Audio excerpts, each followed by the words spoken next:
नमस्ते दर्शकों, स्वागत है आप सभी का भूमि के नाम चैनल में। आज हम जानेंगे कथा काल भैरव की। काल भैरव देवता को भगवान शिव के रौद्र या उग्र रूप में पूजा जाता है। और जानते हैं कैसे हुआ काल भैरव का जन्म। काल भैरव के जन्म से जुड़ी पौराणिक कथा के अनुसार एक बार भगवान शिव, ब्रह्मा और विष्णु जी के बीच में इस बात को लेकर विचार चल रहा था कि आखिर तीनों में से अधिक श्रेष्ठ कौन है।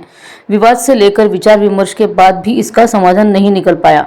तब सभा बुलाई गई और सभी देवताओं ने से पूछा गया कि तीनों में से सर्वश्रेष्ठ कौन है, और देवताओं ने अपने अपने मत सामने रखे। इसके बाद जो निष्कर्ष निकला इसमें से भगवान विष्णु और शिव तो प्रसन्न थे, लेकिन ब्रह्मा जी संतुष्ट नहीं थे। इसलिए उन्होंने आवेश में आकर शिव जी को बुरा भला कह दिया।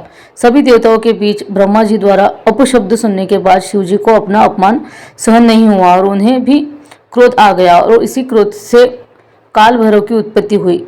भगवान शिव के इस रौद्र अवतार को महाकालेश्वर भी कहा जाता है, और भगवान शिव का यह रौद्र रूप देखकर सभी डर गए और देवताओं ने उनसे शांत रहने की विनती की। लेकिन काल भैरव ने क्रोध में आकर ब्रह्मा जी का 5 मुख में से एक मुख को काट डाला। कहा जाता है कि इस घटना के बाद ब्रह्मा जी के 4 मुख है, लेकिन इससे पहले उनके 5 मुख होते थे।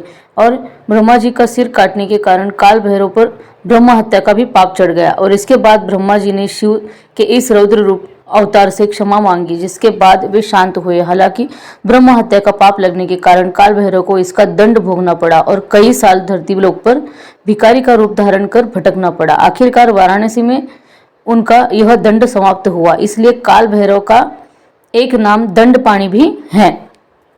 तो यह थी कथा भगवान काल भैरव के जन्म की। अगर आपको कथा अच्छी लगी है तो चैनल को सब्सक्राइब करिए, लाइक और शेयर करिए। धन्यवाद।